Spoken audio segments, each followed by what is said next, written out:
Go, hey, what's up, babies? Welcome to my channel. I'm Enviro Boy. It's Friday, feeling nice and chill. I got my my lovely co-writer, editor here, my cat. So I'm looking at my crotch. It's actually my cat sitting on my lap. Very sweet. I would reach up and adjust the camera so that everyone else can see her, but she's in a very, very chill, calm mood, and so am I. And if I squish her against the desk by reaching for my camera, that will upset her, and I don't want to upset the vibe that we got going right now. Like, we got a good vibe going right now, and I'm just gonna cruise with that. I'm just gonna let that ride. Hopefully everyone else is feeling nice and chill. I know I'm having a good day. I'm having a good, like, it's weird that I would feel this way, considering I started this week feeling like a pile of trash with a head cold.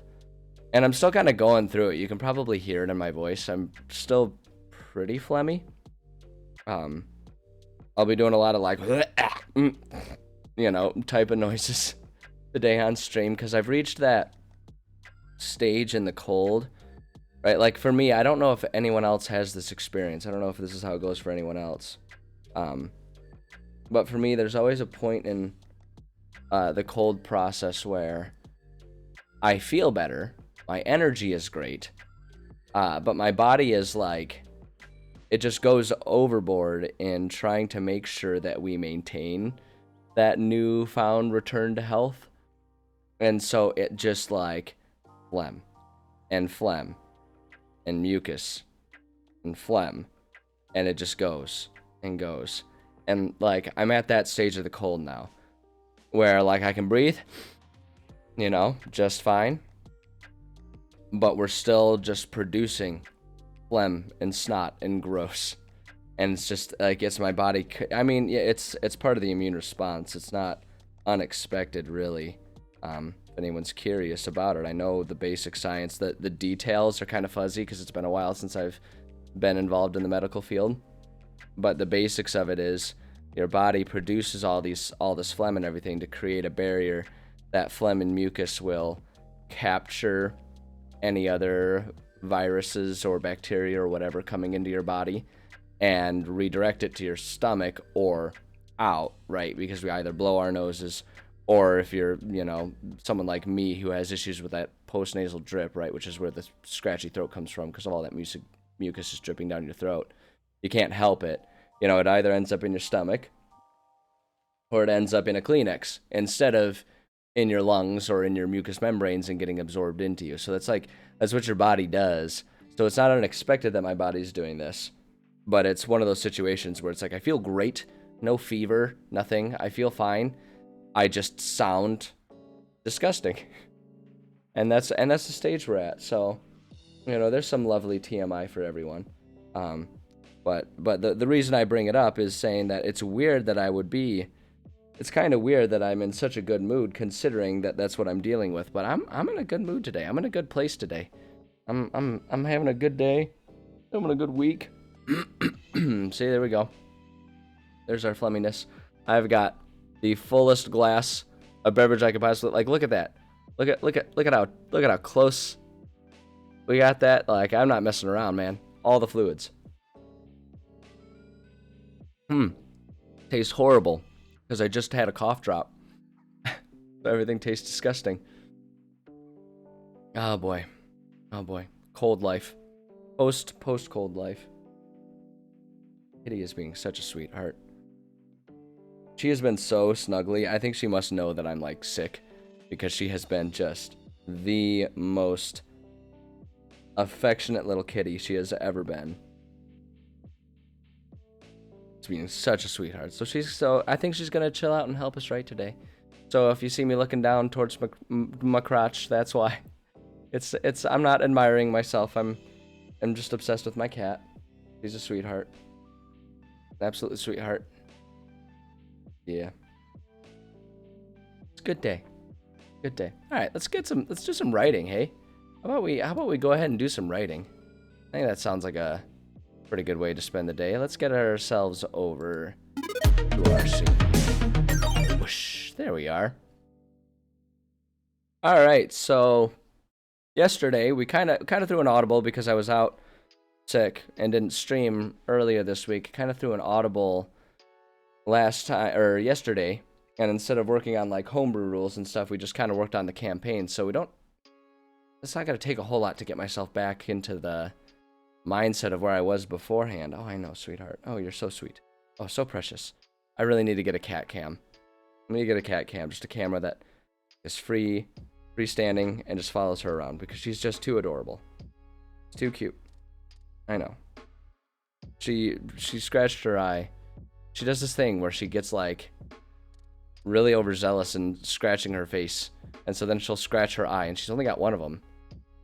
But she'll scratch her eye and it'll start watering, and she like walks around like, I can't see anything, and it just makes her look all the cuter. She's just a bumbling doofus. But anyway, sorry. I love my cat. All right. So we finished off last time.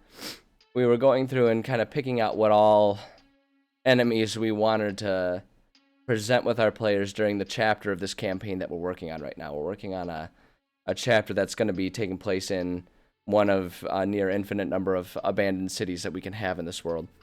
And we worked on that.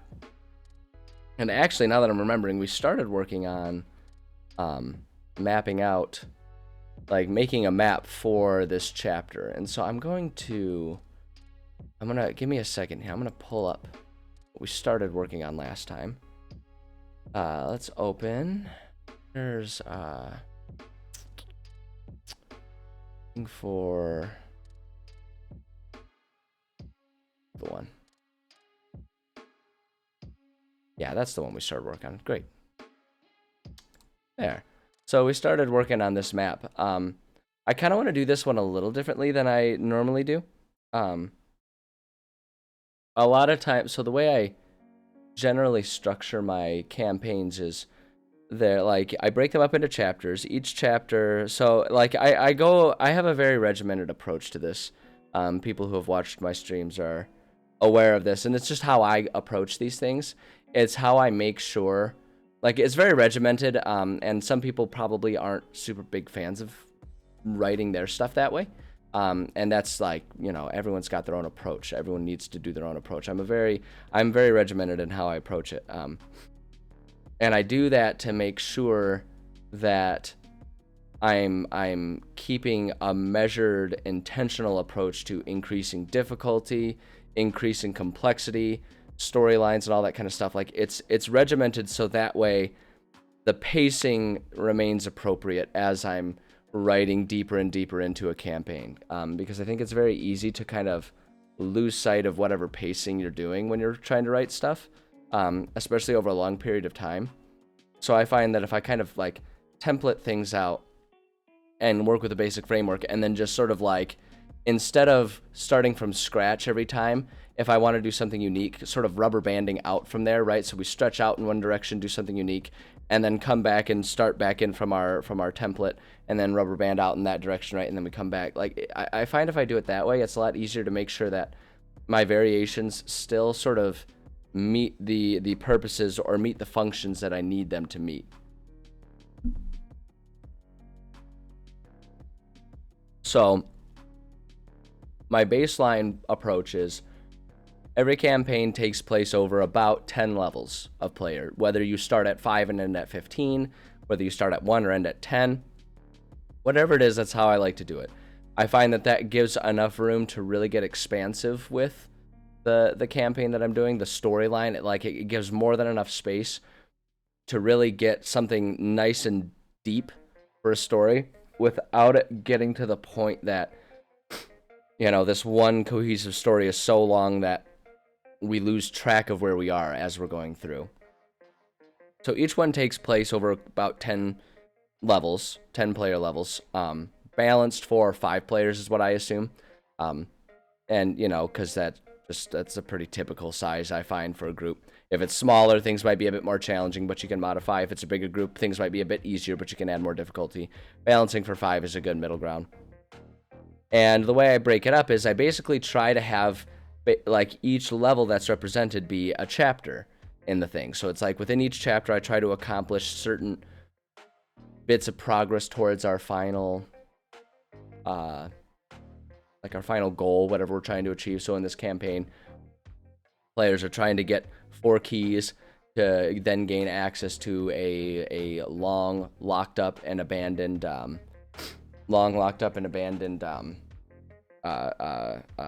shrine of sorts. Sorry, hold on a second. I need to something really quickly. Okay. So they're trying to get access to this long place and then deal with whatever's inside of it. Is the idea here.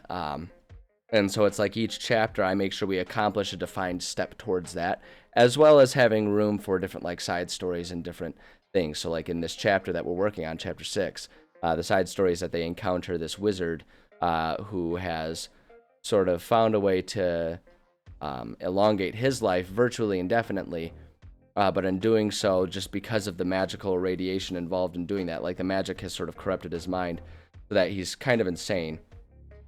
It's kind of this tragic story that we're slowly building, but it's like the mini story within here is going to be them sort of learning and understanding, and if they so choose, trying to help this individual if they choose to. And so, but like that's just kind of how I do things for the sake of pacing. And then within each chapter, based on the level, is how I break up how many like dungeon portions is kind of the way to think about it, how many sections there are to it. So since this is chapter 6, I do chapter 6 designed for level 6, right? Because we started this one at 1, so everything just kind of, chapter 1 is for level 1, chapter 2 is for level 2, so it kind of matches up a bit easier that way. But like if we started somewhere else and chapter 6 was actually for level 11, then we would do 11 sections. Because I try to do 1 section per player level, and I do that because that helps us break up the combats and the challenges and the experience points well enough so that way we can make sure that as they get deeper within the chapter, progressively things get more difficult for that level. There's this whole overly complex, overly thought out, overly produced approach to it that I do with all of this. At least I'm sure it would be in some people's minds, but I find that it works really well for me. It helps me keep my thoughts organized, and it helps me know what I'm trying to achieve and stay focused on achieving that with each section and with each portion of a campaign to eventually create something that I feel good about and that I understand at a very deep level when I'm DMing, right? Because that's the whole point of homebrewing, is that like I have this intimate knowledge of what's been created, and I've created something that I'm proud of presenting to my players. At least it's one of the points. There's a million points to being a homebrew style DM rather than a module style DM. I'm gonna go through that so fast. Oh my gosh, just trying to keep up and not sound completely disgusting. I'm gonna go through that drink so fast. I'm gonna have to refill like 5 times in just 2 hours here. So the reason I just kind of outline all of that is to sort of qualify what I mean when I say I want to do this one a little different. So when I'm doing a section of a campaign, typically speaking, I will design a dungeon or an area, a section, so that there are... Oh, see you, kitty. Yep, you go hunt the birds now. She's going to go hunt the birds, make sure that they're not encroaching upon our territory.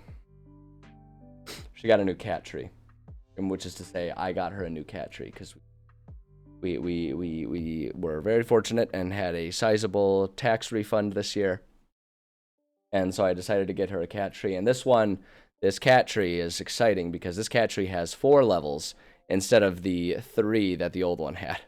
So we have a whole other level to get even closer to spying on the birds on the bird feeder out through the window. So we're quite in love with it. It took her a couple days to figure out how to get to that upper level though, because with like the one eye, she doesn't understand like height and depth perception. Like she can't do that, so she doesn't jump on things unless she can like stretch up and like at least peek over and see. Like she refuses to do it because she doesn't know how high it is, but if she can reach and peek up over it, she knows how hard to jump to get up there, and she also knows that it's safe up top to get up there. And so the 4th level is like too high for her to do that, so she had to, and it's like directly over the 3rd level, so she had to kind of learn how to like, bend and sneak her way over to look up at it. But she figured it out the other night, and she was very proud of herself. And then it took her a good 20 minutes to figure out how to get down. because she'd never jumped down from something that high before. And because the third platform was directly underneath the fourth platform, she couldn't see where the platform was to go down. So it took her a little while to work up the courage and figure out how to get down. But she figured it out. She's very brave. And she's now in love with her new cat tree. So anyway, digression. I don't know. Man, pets, animals in general are just so goofy. They're such a gift. They're such a gift to us, companion animals are. And anyone who's like not a pet person is just someone who hasn't met the right pet. I'm convinced that someone who says they're not an animal person or not a pet person just has not met the right one.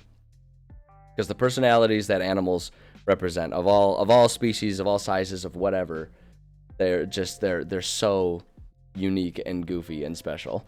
So anyway, what was I talking about? Okay, yes, I was talking about I do like a set, like I break it up, and usually we'll do like 10 rooms per portion of each chapter, right? Per section. So if we're working on chapter 6, there are 6 sections, right? One for, and they ramp up in difficulty until there's a really good final boss battle for a level 6 party in the 6th section, right?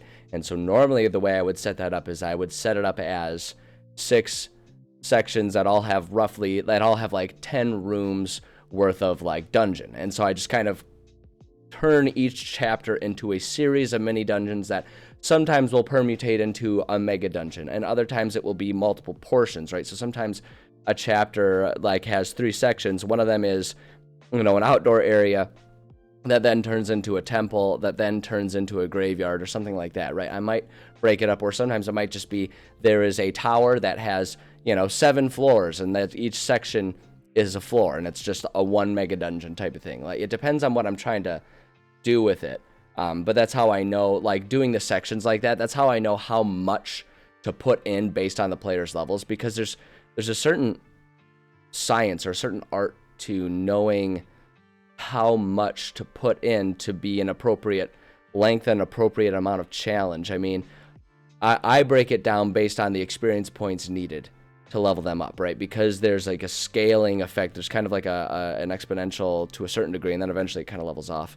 But there's basically like there's a growth curve of some sort for how much experience, how much challenge is needed for players to go from level X to level Y. And so I function, and that's why I like to do that and do a section, because that helps make sure each section has an appropriate amount of stuff for each level that we're trying to get our players through. And so normally for chapter 6, I would do 6 sections, right? Each one kind of progressively a bit more difficult until eventually the last section is more challenging. But I wanna change that formula up just a smidge, and it's gonna be interesting to try and figure out how I'm going to navigate that. Because what I want to do is I want to have them, they're in this city that's been, abandoned for ages and ages. And the basic premise that they're doing here, like the mini quest that leads into the main quest that they're working on, right? Like their ultimate goal in this city, to gain access to a teleportation Turkle? Like Turkleton from Scrubs? No. A teleportation circle that will take them to an abandoned elven village, is what we're trying to do, because in that abandoned elven village is where they'll find one of the 4 keys that they're looking for that we mentioned at the beginning. But naturally, it can't just go as easy as that, otherwise it wouldn't be an adventure, right? It wouldn't be a story worth telling. If the story was just like, yeah, they needed to go get this item, and so they went to the grocery store and found it, and everything went smoothly. Like, that's not a story anyone wants to participate in. It's not a story anyone wants to hear. It's not fun. So naturally, we're giving them challenge. And so they go and they find this city where there's this teleportation circle. They find that the teleportation circle has been destroyed. And it was actually, and like they're going to find out as they're going, what I've been thinking about is what they'll find out is that the wizard destroyed it for a very good reason. But he has forgotten about that over time as his brain has become more addled and warped by the magical radiation of all of the stuff that he's had to do to keep himself and, like, his tower safe while he's been out here in exile, like a self-imposed exile. And so they need to help him, and he'll agree to recreate it because he doesn't remember why he blocked it off. And so he'll help them rebuild this, but in order to do that, he needs certain supplies that he will have his reasons for not going out and getting himself, and he'll send the players off to do it. And so my idea is that they'll need to go back to the city a whole bunch of times, and my thought is that rather than just every time they go to a different section of the city and just kind of keeping with the 6 sections of 10 rooms, right, I want to have them go back and forth, like go back, go towards, or return to the same areas a few times, right? So I kind of want to cut it in half and do like 3 sets of 15 rooms. And so like each time different rooms will have different appearances and different enemies and stuff like that based on what chapter they're in, like, or what section of the chapter they're in and working on.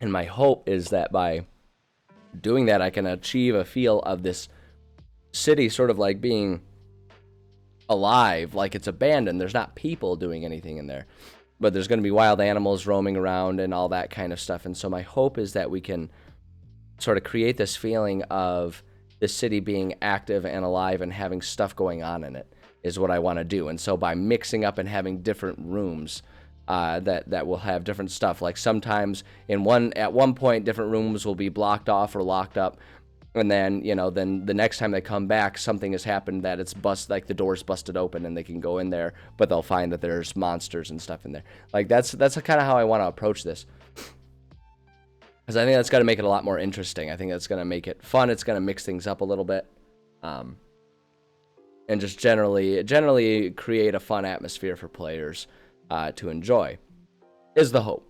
That's the hope. That's what we're going to try to achieve with it, right? Best laid plans, gang after glee, and all that stuff. Anyone else? Does that phrase track with anyone else? Gang after glee? I remember that from way back in high school. We were reading, it was Of Mice and Men is what we were reading. And that line comes up. Best laid plans of mice and men, right? Because it's of mice and men. Best laid plans of mice and men will often go awry, but it's like, man, I'm gonna get it wrong, and I'm gonna sound so culturally insensitive, but I'm pretty sure it's like gang after glee is like, I think it's like a Gaelic term or something like that that means like will go wrong or will go awry, right? And so it's like the original saying is the best laid plans of mice and men gang after glee. And I don't remember if that's like one word or multiple words or anything like that. It's one of those memories that like sticks with you for no real apparent reason. It's just kind of there. It's always there. It's in your brain, and you can't get rid of that memory. And that memory will always be there. You'll always have it. And it doesn't really serve a whole lot of purpose to be there. It's just there. But it's the type of memory that makes me sound kind of smart. So I guess I'm okay with it. Okay, so we've got room 1 here, or rather layer 1 of this area. And this is going to be like a marketplace area. And so what I want to do here is I just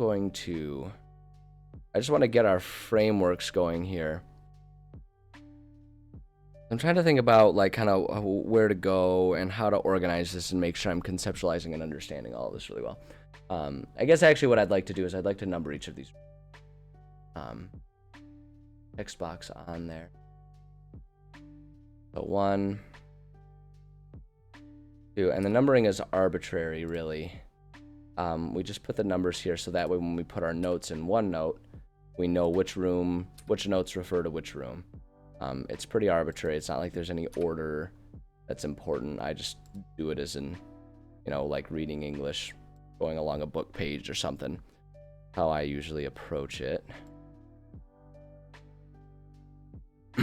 But it gives me a way to remember what I'm doing, and it also helps players because they can say like, okay, let's go to let's look at room 11 up there. Let's go see what's going on in room 11, or whatever. It's just really directional. Oops. Oh yeah, that is right. Really directional. Really helps. When you're trying to keep things organized. Okay, so there's our numbers. I'm trying to get myself a little bit more in the habit of saving frequently. I've had it happen recently where playing, which game was it that I was playing? I feel like it happened on stream too.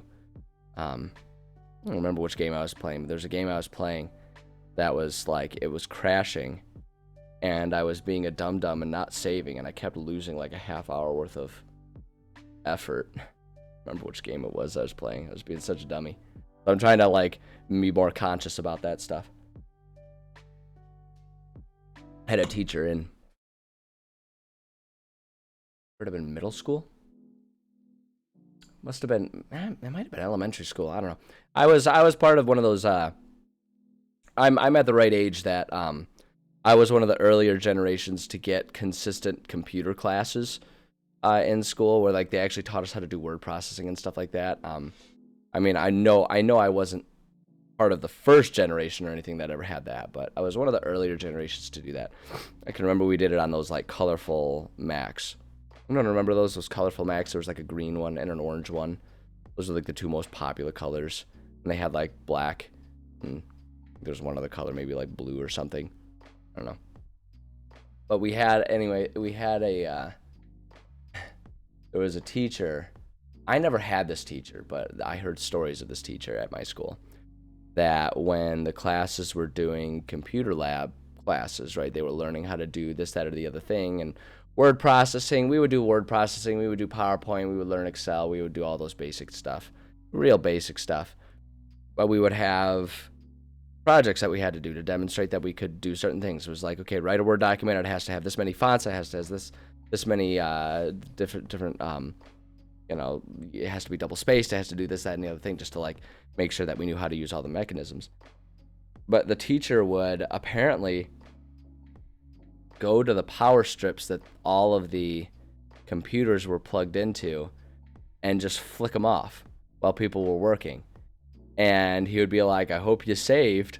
And like, that's how he would teach kids to save super frequently, is because he would just like flick it off. And if it happened 45 minutes into an hour-long class, it's like you just lost everything you did all day. I don't know, it seems a little harsh in my book, but I'm sure it gets the message across, no doubt about that. It'll get the message across. Like, you know, those kids eventually were on top of saving and all that stuff. You know, like, I can't fault the logic, because here I am talking about how losing my data is what's convincing me to like make sure I'm saving more often. So, you know, there we are. So, okay, back on topic. Yeah, I think this is good. This is like a marketplace. And so the players, I kind of have 3 basic areas that I think I'm gonna feature in this chapter as our players are wandering around. There's going to be a marketplace, which is going to be a great place to get a lot of supplies that a wizard might need. A temple, which is going to be a great place to get a bunch of supplies that a wizard might need. And then I also wanted to do, like the royal castle.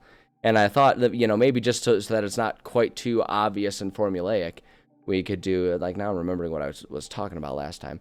We'll do the marketplace and the temple are places that players will go back to a couple times.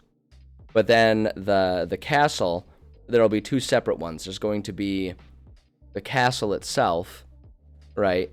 And then there's going to be, like, so they'll go in the castle, maybe they need to get, like, a diamond of X value. And so it's like, well, go raid the castle. I'm sure the king that doesn't live there anymore had a bunch of riches. You could probably find, you know, the gem that we need for this. And so they can go in there and find what they're looking for. But then I also thought that it'd be kind of cool if maybe they need something in particular that, like, there's only, like, the wizard knows exactly where it is. The only place to get it in, you know, the city would be to find it on the brooch of, like, you know, the king's grandmother or something like that. So they have to go then back to the castle. Rather going in the castle, they'll go around the castle grounds to reach, like, you know, the royal tomb or whatever. The royal, what would it be, a sepulcher? Is that the word? You know, they go to the royal, they do a little royal grave robbing. And so, like, we would have the grounds as one 10-room section, and then the one where it's like the castle section. Yeah, it's me again, and it's you again. Welcome back. Glad to see you here. So that's kind of the idea that I had. So we'll use this area twice. And I think for the sake of ease, what I'll probably do is I'll probably just decorate this kind of generically. And then we'll copy it. That way we'll have two separate ones. And that'll just make it a bit easier, because then we can modify the second one a little bit. And that's just going to make it a little bit easier if we want to make changes in terms of like having holes busted in walls and stuff like that. I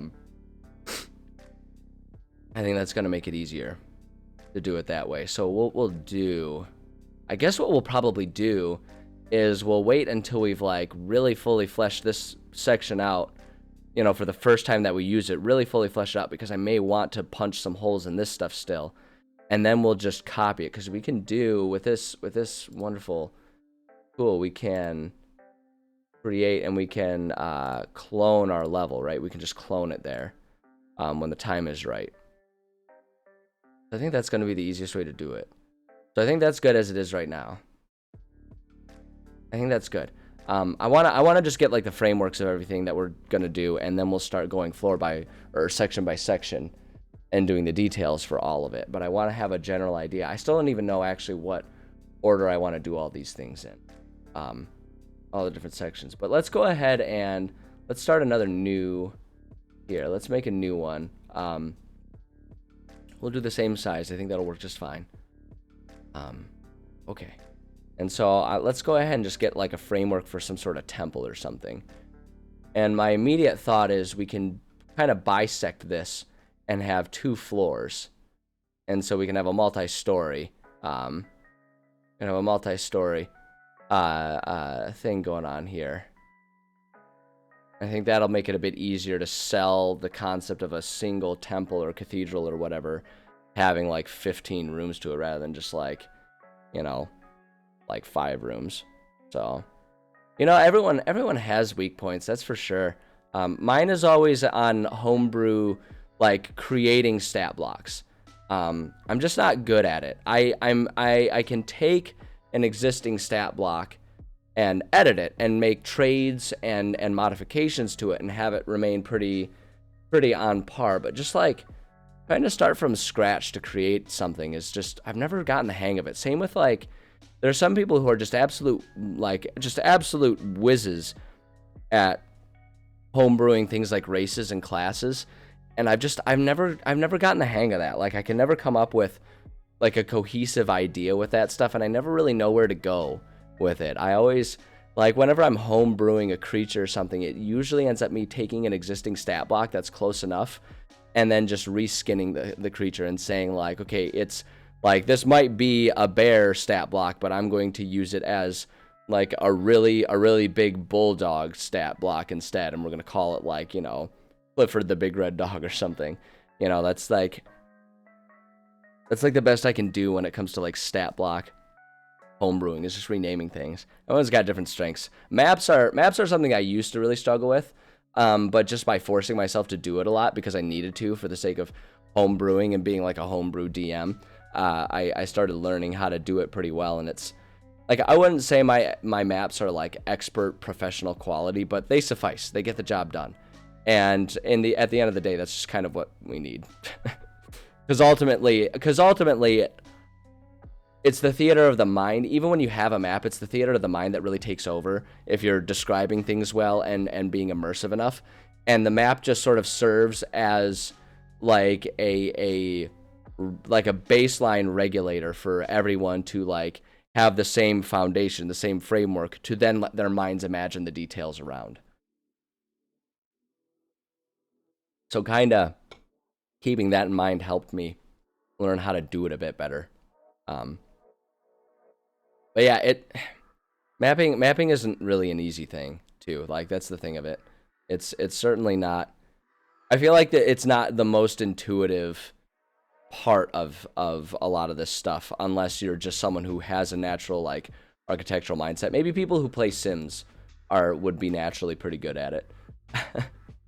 Hard to say. All right, I'm just going to, just for the sake of conceptually handling it, I'm just going to put a bisector there. Because the thing that's good about this too is because I use a virtual tabletop system, that interacts with these maps once I produce them. Like players won't be able to accidentally move through a wall. This can be a pretty good way to like help make sure players aren't, if we're going to put it on the same map, it can be a good way to help make sure players don't get a little too squirrely and start zipping around and going places they're not supposed to. At least before it's time, because then you as the DM can just drag them over and drag them and drop them. So that's that they try to cover everything. What do you mean by that? What do you mean by that? I think it's I think what you're trying to say is going over my head. It might be the cold medicine. Oh, I see. So you're just talking about like you like something that's a bit more like general, like even more of just like a straight up skeleton of an idea, and then theater of the mind it. Is that kind of what you're getting at? Like talking about not using the grids and stuff like that. Just like oh wait, so like using a picture. So it's like you would put up just an image of the temple and be like, this is where you guys are in, and then use theater of the mind for combat. Is that what you're describing to me? I wanna make sure I know what you're saying. I always feel bad if people are trying to describe something to me and it's just like going straight over my head. Because I know how frustrating that can be when you have like a clear idea in your mind that you're trying to convey and like the people are just not getting it. Like nickel every time, you know? So I kind of want to, oh shoot. I want to make the most of my space here because we're kind of constricting things. Kind of have this idea of like a cathedral looking place. Maybe has four, oh, how many spaces we got? We got 6 there. 1, 2, 4, 5, 6. 5. That. This.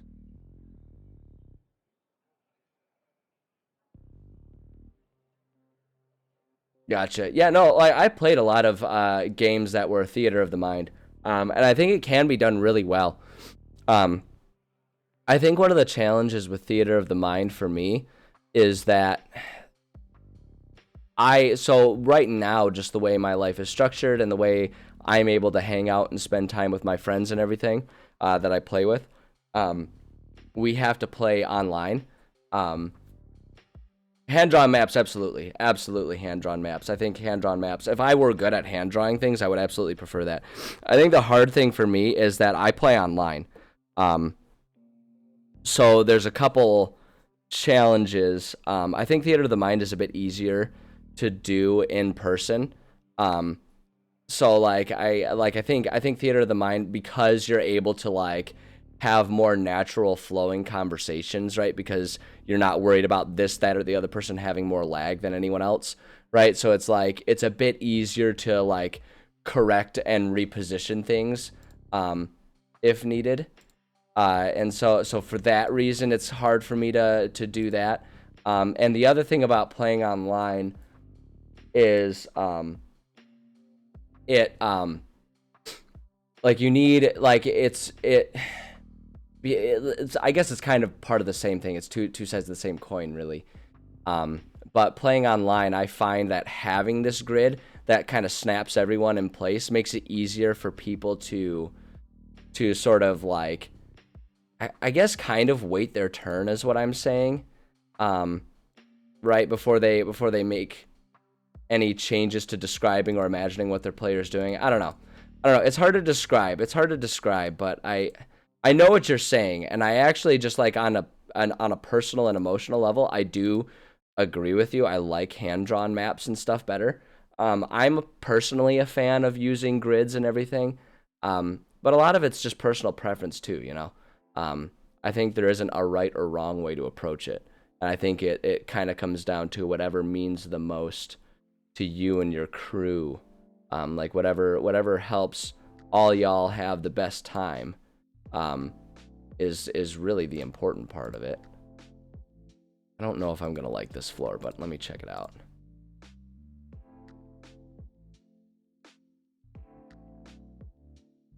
Yeah, I like that. I think that looks pretty temple-y.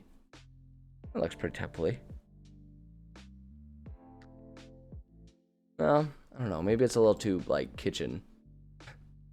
And we could change the color. I guess I'm thinking like an old temple, it's probably going to have more of just like a brick or a cobblestone floor to it. Right, like a tile set brick like this one, maybe. See how this. Yeah.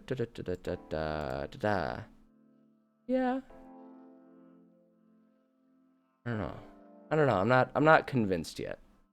Not convinced yet.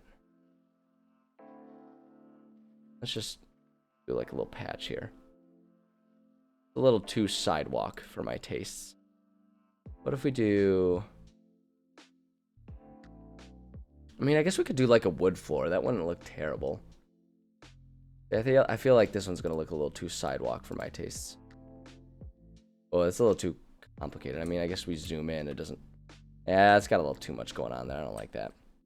We just do like regular old like clay tiles here. I don't mind that. And I actually like that because it has kind of a broken down, worn out feel to it, which is definitely the vibe of this entire like city area. The blue square. Yeah, I mean, they call it carpet, but we could do... I think the thing that's hard is like a lot of these floors look really good in isolation, just looking at them over there. And then when I see them overtaking an entire... Yeah, see, that almost looks like water, but I wonder if we could change the color, maybe. We did it just like more of a like a gray blue. And then tried it again. Like a lot of them, like when you see them in great abundance, go from being an interesting pattern. See, that looks better. Like carpet. I don't know that a temple would necessarily have carpet, but you know what we could do? We could probably mix and match a little bit and it would make it look interesting. What if we did that? Like if there was like a, you know, if we're going to set it up as a temple, right? And if we're going to assume that this is like, yeah, we had the same idea at like the same time. Yeah, like I'm thinking, what if we did, you know, just like up here up front, that's the altar, right? And we do that, and then it like narrows, and then going all along, so there's like a runway of carpet, and then it goes along, you know, and all of this area is tile. Maybe we could do something like that. Yeah, it's hard because a lot of floors will look interesting and look like a fun pattern, and then when an entire room fills it up, it suddenly is like super oppressive. I feel like that's too much tile going on. What if we just simplify? What if we just simplify and do like just a straight up, each thing is just one big tile? Oh, whoops, that's the wrong thing. What about this one? Small section. There we go, that's what I was thinking. Let's see what this does for us. Oh, I don't hate this because we could set this up and we could put like remnants of benches and chairs, and this almost makes it look like it's like a tiered, you know, like if we had multiple levels, right? Like it's like each floor goes a little bit higher, so it's almost more like an auditorium setup or something. I actually don't hate that. I don't hate that idea, and we could just kind of have like, it's not perfect, but I think that could work. I think that'd be interesting because then like we could have like our benches, and like there would be a certain amount of disarray and busted upness. That's not a word. Certain amount of disarray or something that's going on there. And like this is the altar. I actually like that. I like that. I think that works. I think that works really well. Yeah, I'm into that. Okay, all right. Could do something like that. And then I'm just kind of coming up with some other areas. And what I'm thinking, because like what I'm generally thinking is down here below, there's like, you know, we got like altars and rectories and all of like the traditional stuff. You know, there's a room with like confessional booths and stuff like that. You know, this can be just like a general like visitation area or something like that. You know, like one of these is like the candle worship meditation type room area. Like we get some just generalized temple and cathedral stuff going on this first floor. You know, we've got our grand entryway and stuff like that. And then the second floor would have like housing units for like where the monks and the nuns of yore would have lived or whatever. You know, all the holy peeps of old would hang out, and like that's where they would live. And that's kind of how we're gonna make our 15 rooms. We got 1, 2, 3, 4, 5, 6, 7. Do we need 8 more rooms? Yeah, we could just do like a big long area that's got like 4 and 4, and those are just all basic like bedrooms or something like that. And that's pretty easy. It's like one of these is just like a big old stairwell functionally, you know, and like I'm thinking these towers could go up. We could even do. We could try and do something. Like, what if there's a way to utilize these and make them a bit taller? Because we need a bell tower. It's like maybe one of these is like a bell tower, and like the bell tower kind of goes up and it's its own thing. So there's just like one tower with like a staircase that goes up, and it's like we'll just put it here with the second floor, but it's assumed that the bell tower goes up like an extra floor or something like that. We could have like bell tower in one of these corners here. Maybe the front one would be a bell tower. And we could like design it cool because we could have like a busted bell lying on the ground like it fell down a long time ago or something. So we could do that. And then like dormitories going along there. So let me, while the idea is fresh, strike while the iron's hot, while the idea is fresh here. So if we do like a bell tower. Anyone else remember like the bell tire commercials? It's hard to know if people are going to relate to my commercial references because I feel like commercials didn't last much longer past my childhood, right? Because like streaming is such a thing now. I guess commercials are still a thing on like YouTube and stuff, but like those ubiquitous television commercials are just obviously not really a thing anymore. And I never know if my references to old TV commercials or even just the concept of a TV commercial really resonates. Because like, who watches cable nowadays other than, you know, our parents who we don't live with anymore? Because our parents, our old aging parents, are the only ones who haven't adapted to just having, you know, 7 million streaming services or whatever we all have nowadays, or pirating. Not that I condone it.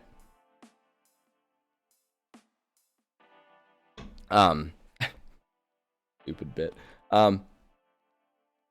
Yeah, I don't know. It's just whenever I hear bell tower, I think about those old bell tire commercials. Bell tire. Those were like especially present in my childhood, because my dad was always a baseball man. Like he was a fan of baseball, liked watching the baseballs, and he and growing up in Michigan, right? It was the Detroit teams, and so it was like the Detroit Tigers. And Bell Tire was a sponsor of the Detroit Tigers. So, like, every Saturday for 3 seasons out of the year, there would just be, you know, there would be just this constant flow. Like, there would be the background noise of baseball. And, like, it's why to this day, I will probably always find baseball background commentary to be super relaxing. Because there's just that, like, that reminiscent feel about it. I kind of want to extend this over here. We can have most of these. Like this is kind of the idea that I have. Right, and so it's like it matches up, and then this just one bell tire now I did bell tire. Bell tower goes up there. But yeah, like I'll always find baseball relaxing. But there were so many, like, because Bell Tire was a sponsor of the Tigers back in the day, the Detroit Tigers, like there was like every commercial break there was a Bell Tire commercial, and oftentimes in the middle of the game, you know, because like they would do, like they still do it, where there's like the little graphics of their sponsor, right, where the sponsor mascot like runs on screen, and like there's behind them like a banner of the company name is there, and like the mascot goes like ah, and like runs off the screen, you know, just those little like unobtrusive ads that get thrown in there. We give so much crap to ads that show up in like web browsers and stuff. Ads have been ever present in our lives since like the 90s, like even going further and further. It's just they look different and they get more sneaky over time. But there have always been ads, always. But at any rate, like because of that, you know, you would like here in the middle of the game, you know, there'd be a bit of a lull while the pitcher, you know, while the catcher was out of the pitcher's mound talking. And all of a sudden you'd hear just like a little Bell Tire as like the little Bell Tire dude would run on screen. and like, you know, I don't know, like swing a baseball bat and then run off the screen. I don't know. It's really, really randomly specific memory that I have in my brain, but I don't know. No one but me cares or even knows what the hell I'm talking about. I'm sure, but that's okay. It means something to me, damn it. So I'm thinking like we can do, like these are all shorter towers and there's nowhere to go above them, right? But this will be the bell tower. The bell tower that keeps going up, and we can kind of have like some rafters there, but then we can also just kind of double duty it. So this is like presumably like Theater of the Mind again, you know, Theater of the Mind, that this goes up to like 3 stories, but then the second story, the staircase that would go up to the bells, also excuse me, also opens up to this floor, and it's like maybe, you know, up here are like a couple rooms, and then there's a few rooms that kind of open up along here that are just like dormitories for the monks and nuns and whatever, you know, just for like their stuff. Maybe there's like a private study. Maybe this is like the private study, and then these are all of the like chambers, the quarters that many of the holier than thou people would live. Because like we can do, all right, we can like break up like that, and then break that one up like that, and then have that be a study, right? And so it's like, if we're gonna do, so if we needed 8 more rooms, right, we could do 1, 2, 3, 4, 5, 6, 7, and count the hallway as 8, and just like have a potential danger chilling out in the hallway or something like that. Do something like that. That gives us our 15 rooms. Not terrible. Not terrible. I feel like the dangers in this area would be a lot more to do with like the dangers of a crumbling building that's ready to collapse on your head. Like we could break that one up there. Do like, makes them a little oblong, the rooms are, but hey, you know, it's like maybe this is the like monk in training. This is the newest monk that they're hazing, so they give him the smallest room. This is the Harry Potter monk. They give him the broom cupboard. Maybe it's just a broom cupboard. I don't know. Well, you gotta clean up a temple, a cathedral. And we can like use our carpet, and it's like they get some nice carpet going on in there. You know, just for the living quarters. And that's like the holy study, and there's just like bookshelves with all kinds of holy texts and things like that. Like that would be a really good place for players to have to end up for one or both of the sections, right? Where it's like they have to find their way up into here so that they can get some sort of bit of knowledge or a scroll or something like that that they'll need. And like that's a really good destination, and it's like the rest of this really just serves as like a maze that they have to get up to. So it's like the first time they can make it in through here, right? But then they have to kind of navigate all these areas, and it's like maybe the first time it's really straightforward. They can go up through here, you know, and then like there's other places that can be explored, and they can get into the study just by going through a handful of rooms, right? But then the next time, you know, maybe something has happened where some wildlife came in, collapsed, you know, the doorway or the way to get into this bell tower or something like that. Or like the bell tower, maybe the bell tower actually like full on collapses. We can make that a wild nightly event that like suddenly the earth rumbles and they're like, what the heck was that? And it's like a rhino charged in and destroyed. I don't know. It's magic. Anything can happen. But then it's like, so they have to kind of navigate their way through the rubble. So the rubble is kind of like, this is no longer present, and they have to kind of navigate through the rubble. And it's like maybe part of this wall fell down that opens up a little hole that they can climb up into this room, right? But then part of this hall, because of the tower collapsing over, is all destroyed. So they kind of have to like pick their way through the other rooms to eventually get back to that study or something like that. Like we could do it like that. And that's how we could turn this into 2 unique maps, even though we're starting with the same framework. Is we could do something like that. I actually kind of like that idea. It'll take some working, some massaging to get it where it needs to be, but I think that's a solid start. I think it's a solid start that gives us some good stuff to work with. I like that. I like that a lot. And I'm gonna keep working on this. But I'm going to I'm gonna run to the bathroom, like blow my nose, probably grab a cough drop and refill my beverage here, so I'm not quite as disgusting cold snot as I feel right now. So I'm gonna just it like won't even be 2 minutes. I'll be right back. I'll just leave you right here on the screen. So I appreciate the patience, but I feel disgusting right now. So I'm gonna go rectify the situation.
All right.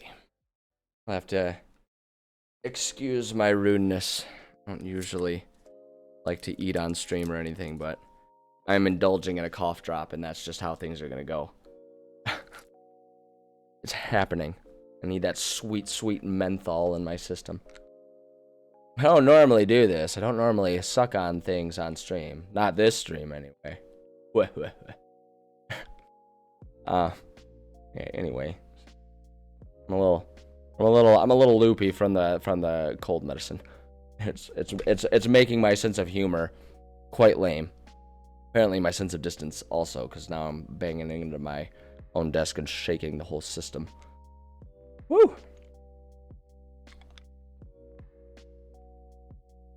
Okay. I was just checking to make sure that, like, the clacking of the cough drop against my teeth isn't showing up on my... Can you imagine? Like, how irritating would that be if it's just me, like, sitting here?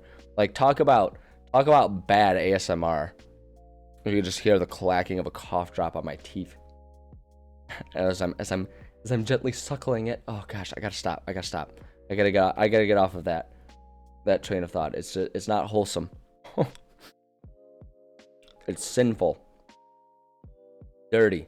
All right. Yeah, I like this. I actually like this. I think this works. I think we can use this really well. I think this works really well. It's kind of a weird setup for like a temple. I mean, in a lot of situations, a temple would be just like with the bell tower right up here. But for kind of accomplishing what I'm trying to accomplish with it, I think it works really well. I think it's an interesting map, and I think it adds, the way it's designed, adds some good complexity. So I think it'll work really well. I think it'll do exactly what I need it to do. So, sweet. All right. Actually, oh, you know what I just realized? My beverage, my drink. This is raspberry lemonade, and I'm chewing. I'm suckling. I keep saying that. It sounds so horrible. I'm enjoying. I'm consuming. There's no word that works.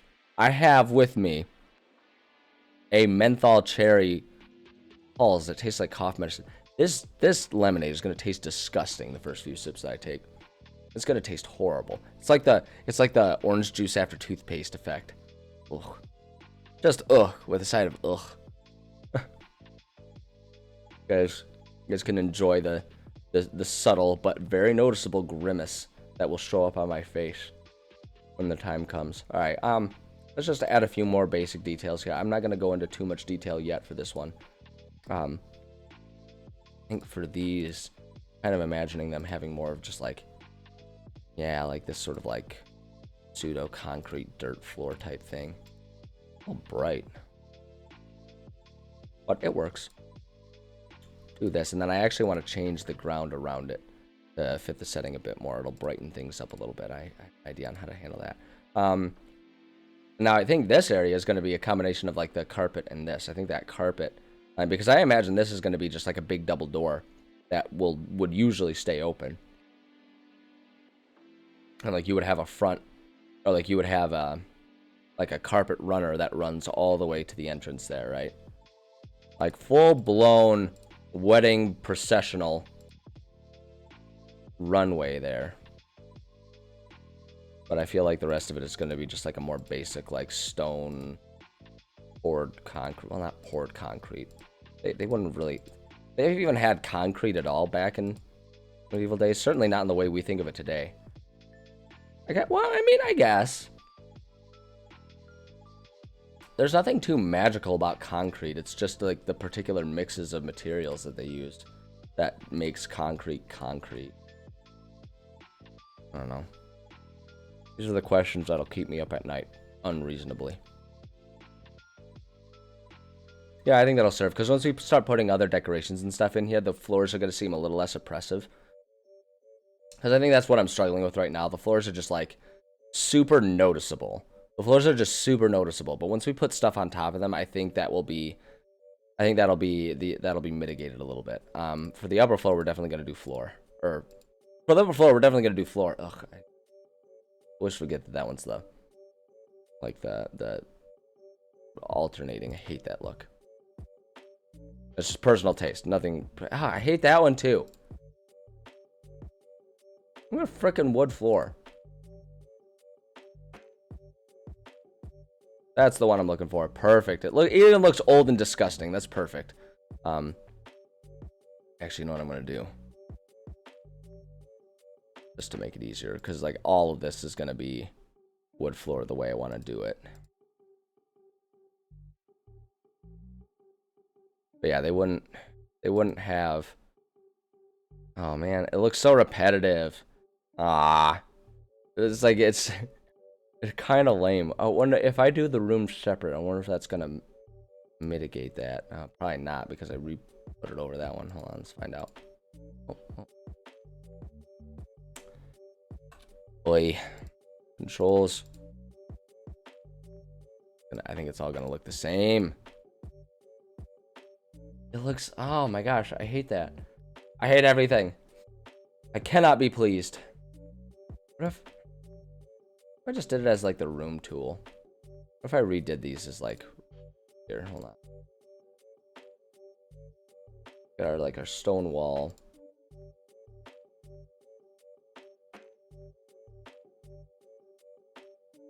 See something.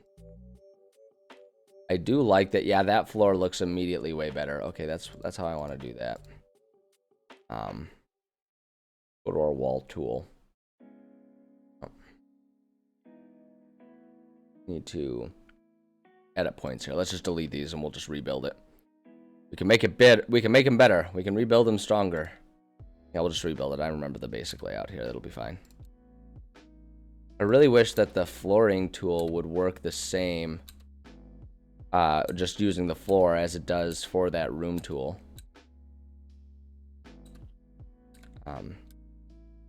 But you know, beggars can't be choosers and all that, I suppose.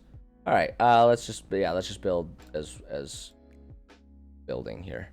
So I know that can start with this as our reference point here. And then what we can do,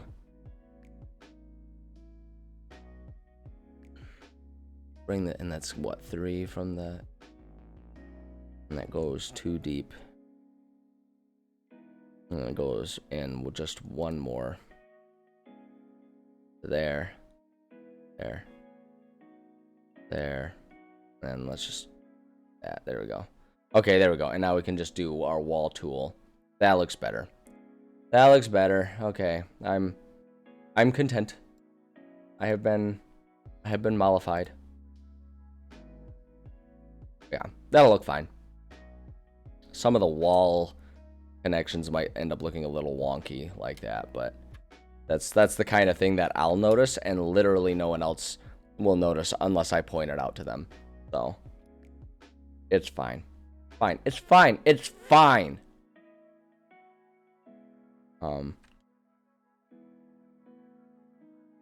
Yeah, and we were gonna go that, and here, there,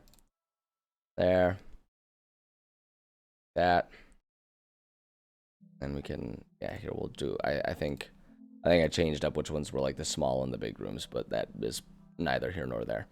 So I think that works just fine. Okay, there we go. That looks better. That looks better. I'm content with that. I can sleep tonight. All right, I want to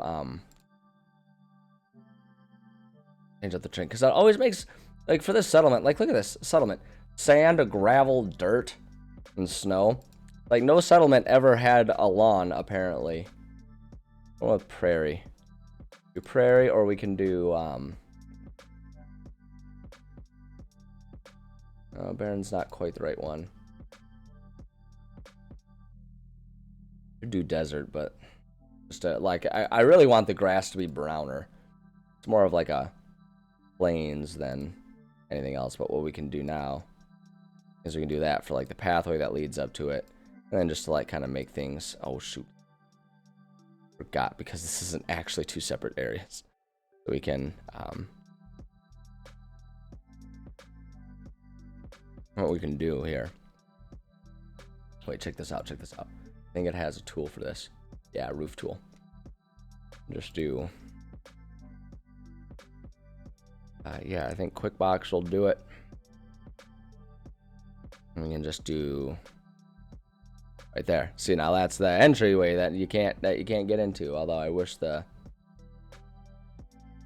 hold on. What do all these different ones look like?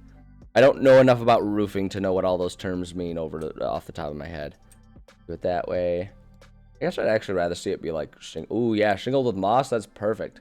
Oh wait, no, that's the one I'm looking for though. Shingled right there. That's beautiful. It's beautiful. Dormer just means like an overhang, right? Ah, that's what dormer means. That's not what we want. I guess hip looks nice because the gable is just kind of going like, yeah, it's going like the wrong way to make it look nice. It looks kind of dumb that way because the door would be there, and so you'd have like the gutter right over the door. It would look nicer for it to be more upright, going, you know, pinching off in the center here. So I guess I would prefer to just go with the hip. It's modern, it's hip. Yeah, not exactly what I'm going for, but it looks, I don't know why it matters to me. I don't know why this one matters to me, but it does. It does. I need it this way. I need it. Need it. Yeah, so there's our overlay, and then we can take our terrain brush, or dirt. We can like make the path. And there we go. We gotta try and make it like look as exactly the same as possible. Uh-oh, uh-oh.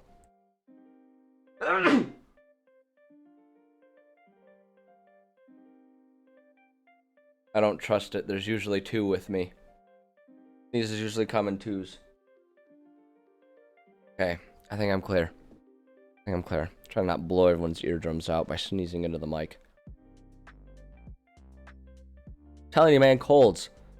Like, I will maintain, like, that's one of the reasons why colds are just so unpleasant, because they just don't let you forget that you have a cold, right? Like, you're constantly sneezing or coughing or sniffling or something. Like, there's even when you're on medicine, like there's always just the general discomfort reminding you that you do indeed have a cold.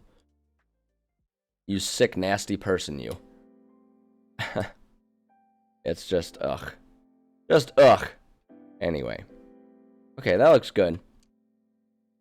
That looks good. I'm going to now go ahead and put in our rooms, our doors and windows. Just so I don't, like, forget to do it. We're definitely going to have, like, a nice big double door there. And then we'll utilize our wooden double doors there. I think that makes perfect sense there. I like to imagine then that, like, our bell tower door is probably just kind of tucked right there. You go up through there. And then each of these rooms will have some purpose for it. I think each of these rooms are accessible by the altar. And then I think, I don't know, just because it's symmetrical, we'll put the entrance to that room right there. And no other doors outside because there wasn't a fire code back then. I'm glad we have better safety standards nowadays. One door right there. And then doors to each of these, like, dormitory rooms here. A door right there. And then a door into the study. Like that. That's great. And now, because we're working on a cathedral or a church here, naturally, all of the windows are going to be stained glass. Because it's expensive, it's unnecessary, and that's how the church roll, baby. So, no political agenda. Naturally, we're going to have some beautiful windows letting in a lot of light behind the altar. So that way, when the priest stands, right, I like to imagine this is angled so that way when the sun rises, the priest could stand and the light would flow in. You'd have this, like, colorful rainbow of light illuminating and just making the priest glow, downright glow. Well, the priest would look more like a silhouette as the holy light came in around him. You know, it'd be him. Talking about medieval times here. I always run my games to be much less aggressively, like, sexist and racist than the actual olden times were. But, like, let's be real, those were horrible times. Alright, and we'll just put some windows there. I guess the towers would probably all have kind of their own window system here. I mean, it's a church. They got all that money. They got all that money because they didn't got to pay no taxes on it. All right, and then boom, boom, boom, boom. There we go. Lots of windows. To the windows, to the walls, to the holy water drips down and falls. It's so dumb. Would they have I guess they wouldn't have stained glass windows in, like, the dormitories because those need to be more modest. I feel like they would just do, like, the prison window style. No, they wouldn't do that. Let's just give them, like, a traditional window. Shuttered window. If each of these, like, these bigger rooms would have, like, 2 or 3 windows apiece. Corner window. Corner room would have a couple. Oh, wait, hold on. That actually right there, so we can squeeze in 2 comfortably. Same with this one. Go. Bell tower would probably have. How did I do it in the bell tower? There, right there, right there. Good enough. And I feel like the bell tower would realistically have them going all the way around, but I'm not worried about it. Oh, window. I mean, that roof kind of is. You know what I'm going to do here, actually? I'm going to. Let's go back to our roof tool. Yeah, let's grab. I want to redo this. Can we? How do I delete this? Oh, like make it go away. Oh, make it leave. There. It's gone. No one will know. I'll know. It says, look at down the like the delete. There we go. Ha, we got it. Computers, man. They work great until they don't. All right, we want to make this under, just so that way it aesthetically matches what we're really going for here. Excuse you. I said under. I wanted it to go under the wall. Okay, well.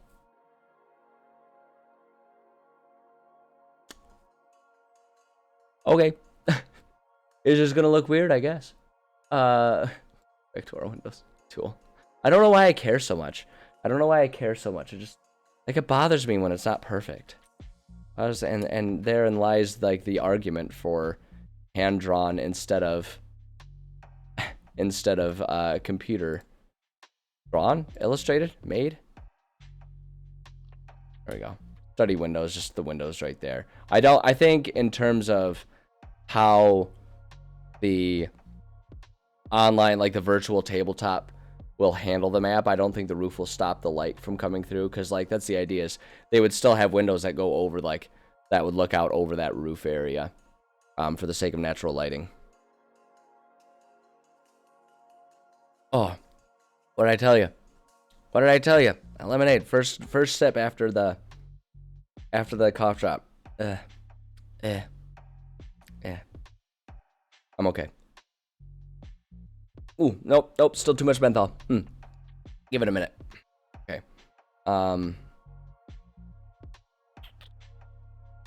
Okay, I think that's good. For now. I think that's certainly gonna do what we want. Man, it looks so partitioned with all the windows when you look from far away. Yeah, it makes it look like there's hardly a cohesive set of walls there when they put all the windows in the way they do. It's kind of funny.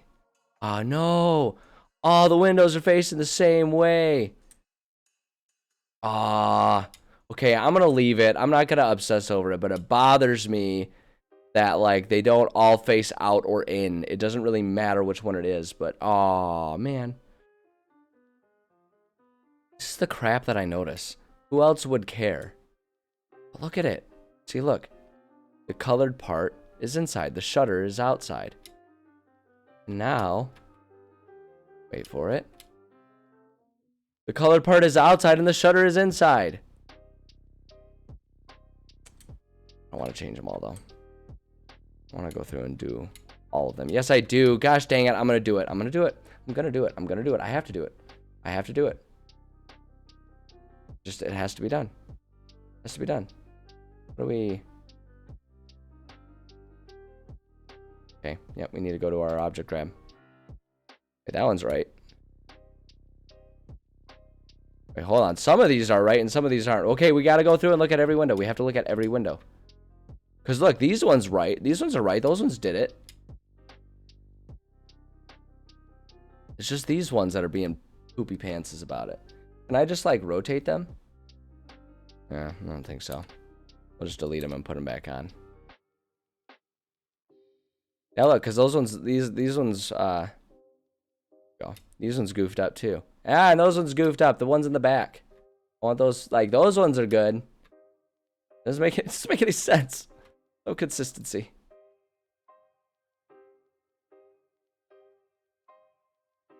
We'll get him. And now that I know what I want to pay attention to, I should be able to fix it up without issue. Okay. All right, let's try it again. From the top. Where's the window I was using? No, that's the door. Oh, where is it? Oh, I already got it selected. Where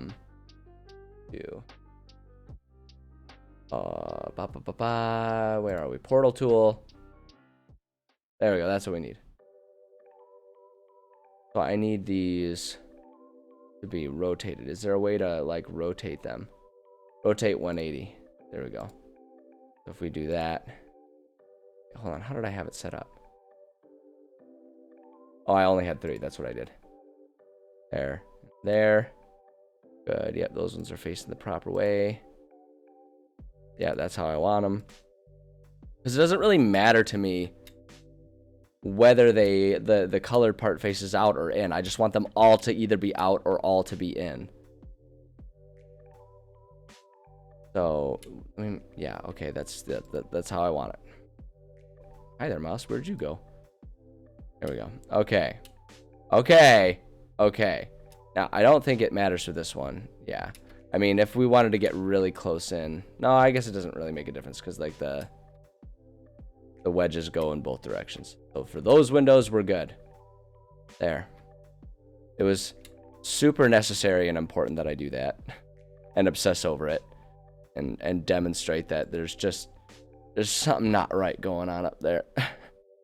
I could blame it on the cold medicine, but let's be real. I would be doing it anyway. Because I know who I am. And I obsess about these things.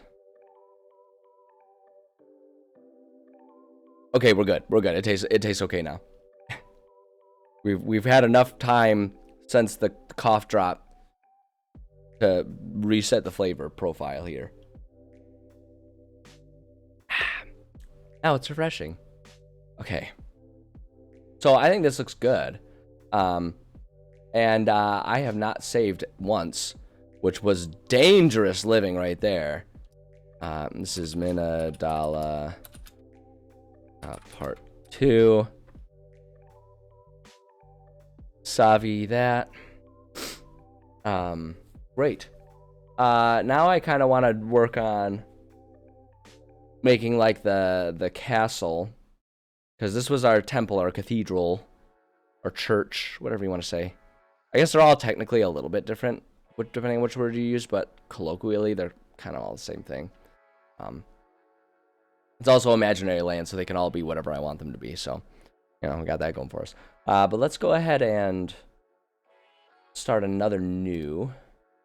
Yeah, we'll start another new one. And let's do our castle. Right, like our royalty castle. And this is just going to be one of our more conventional 10. This is going to have bigger, grander rooms. We'll do the castle. I kind of want the castle to be like half destroyed anyway, and they'll only go into it once. So we'll do a castle, and then we'll do one more, and that'll be the castle grounds.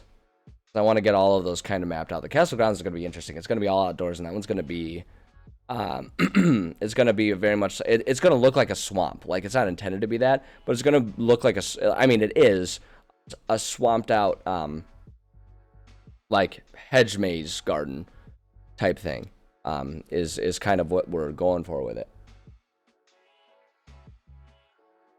And I think it's going to be a really cool thing, because what we're going to use is we're going to use monsters that are, like, apathetic as barriers. So even though the hedge maze isn't actually a maze, it turns it into a maze, because there's going to be like giant snapping turtles that are like that. They're not interested in like hunting and attacking the players, but they're going to be placed like right in where the pathway to take them directly to the burial they're looking for, like the sepulcher or whatever that they're looking for is. And so they'll either have to battle these things or like take this long, convoluted maze-like route around it. I think it's going to be interesting. But I want to get the castle done first. The castle, golly, we can almost just like copy the cathedral we just did and just make a few changes for the castle. I don't know. I guess I'm thinking it's going to be less of a castle and more of just like a really rich person's manor. Because like whenever I do royalty and stuff like that, I mean, obviously royalty would have lived in a castle and all that kind of stuff. That's like a pretty standard aesthetic, but I always like to save the more like castle-y, keep-like places for doing like the city keep and stuff like that. And I always like to use royalty and like, you know, high wealth, high society. I always like to use their opportunity, like their living spaces, as an opportunity to just make really big labyrinthian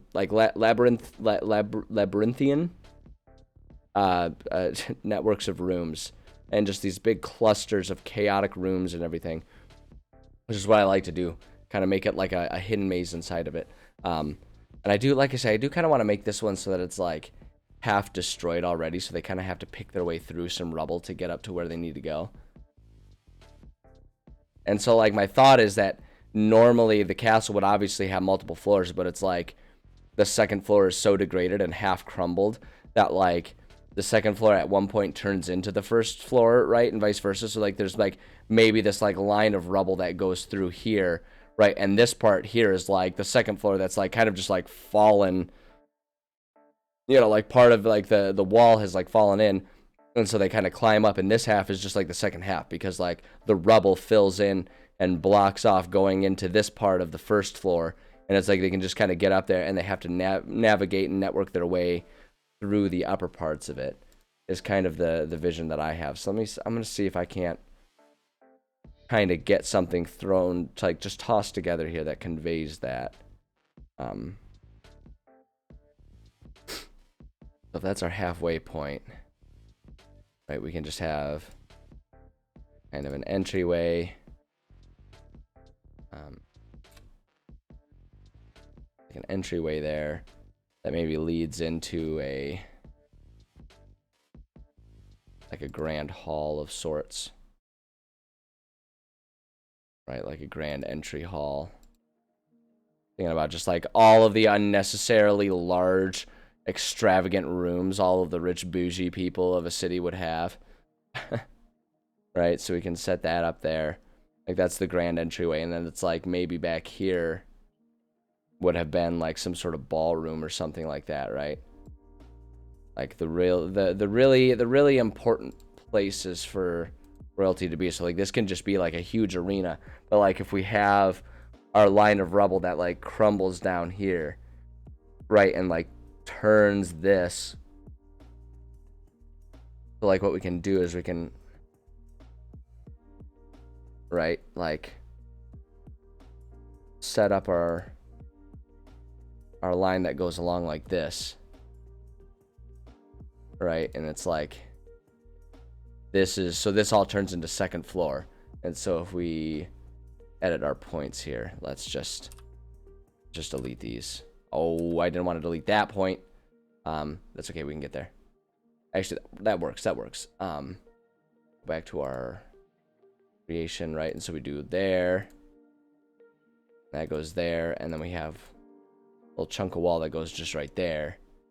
And then this chunk goes here. And we can just kind of like make this like just like a series of portals or something like that, right? You just have, like with our portals, we have just like the open archway threshold, right?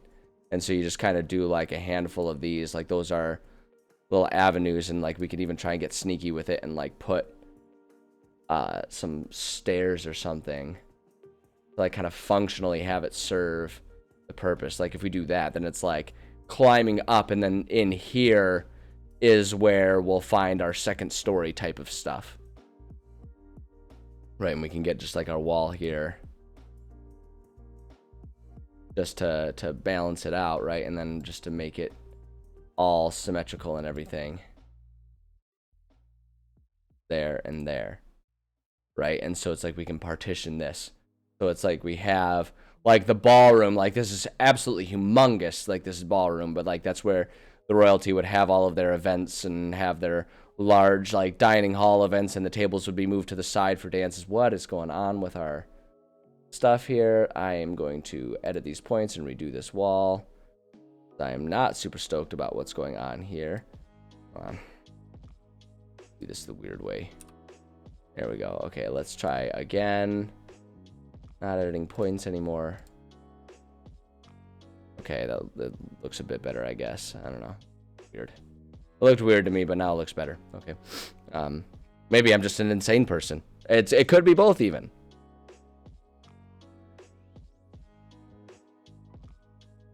But it's like if that's the ballroom, right, then maybe here is where the kitchens would have been. You know, and it's like maybe this is some sort of like super mega large study slash music room. We can even partition that, right?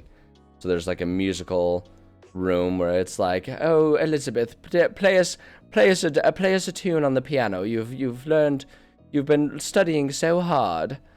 You know, it's like, so they have like a little harpsichord there or something like that. And then like right here is like the study. And then like right here would have been something that's now collapsed. And then over in here is where the upper floor goes. And so we can just change the floor. So we've got 1, 2, 3, 4, 5, like 6. And we only need 10 rooms for this. So if we count 6, and we can even count the outside leading up to it as like 7. So then up here, right? So it's like maybe there's remnants. Right, like once they get to the rubble, they can climb up the rubble, and then this is the remnants of the hallway that then leads into a series of bedrooms. And like over here would also be that if they could get up there, but because of the way things have collapsed, there's no way to get over there. You know, and we could just do something like that. And I mean, if we just also don't present anything else over there for the second floor, you know, our players will, as long as they're not too big of butt heads, they'll just be like, oh, okay, that's not part of the map. Great, we'll explore the parts that are part of the map. And so we can just do like these big grand bedrooms here. What does that give us? 1, 2, 3. If we count that, there's like 3, 4, 5, 6, 7, 8, 9, 10. Oh yeah, look at that. Great, perfect. 4, 5, 6, 7, 8, 9, 10. Beautiful. And then if we decide that any of these don't serve our purposes, we've got there. So there's our 10 rooms right there. Easy as that. And then what we can do is just to, let's go to our floor. And so now for this, I'm thinking this would actually serve pretty well, right? Because it's like, we can do this. And we'll just try and match what the way I set up. How did I do this? Yep, there we go. Just follow the contours. There we go. And so like that's just kind of meant to look like a whole lot of rubble. And we could even then like kind of pull this up here. Right, so it's like rubble that leads up to like our actual floor up there. Or maybe even there's carpet. We can do a different color of carpet. Maybe they do like, maybe this was like a posh red carpet type of family, like a maroon carpet, a dusty maroon. See how that looks. Right, like the hallway was carpeted. Because they're rich, they can have whatever they want. Ooh, look at that rich. Look at that rich, dark red carpet. Maybe they have gold trim on it. You could do that. And then like for the floors in here. I almost kind of regret doing the stone walls. I kind of want to replace those with like wooden walls, right? Because like if this is royalty, they'd probably have like nice wooden walls or something like that. Something that's a bit more comfortable and warm and inviting. I think they would. I'm gonna make the change. I'm gonna make the change to make these wooden. Something that's a bit more warm. Hey Blabo, how's it going? Good to see you. Yeah, I feel like that's what I want to do. Hold on, let's edit points. We'll just edit all of these walls like one at a time. Make the interiors a bit nicer. Boom, like that. Our points again. That section. That. Oh, I did a big old square for that one. Okay, hold on. We'll figure it out. We'll figure it out. We'll get it. We'll get it. Oh, you got hit with the flu? Man, I've been sick too. It's going around. That time of year, I think. I mean, happy early birthday. Yeah, it's at least around here. It's that time of year, man. I feel the pain. I feel the pain. I sound so gross. Because of the cold. It's not fun. It's not fun. I feel you. Let's see. Let's edit these points here for this wall. These wooden as well. Here. Like that and that. There we go. And then I want to leave this as wooden or as stone because it's like supposed to be rubble. And actually, you know what we can do? I'm gonna grab our portals again here. Oh, whoops, no. Portal tool. We'll just make our little archways there and make it so that these rooms can also be accessed from below. Just like that by climbing up. I think that'll be good. I like that. I think that's interesting. And then actually what I might do... Let's see here. Oh, we'll get there. We'll get there. One thing at a time. Let's finish up these. Let's finish up this whole changing up the walls thing that I started. Since I've already opened up this can of worms, we might as well finish it. And then we'll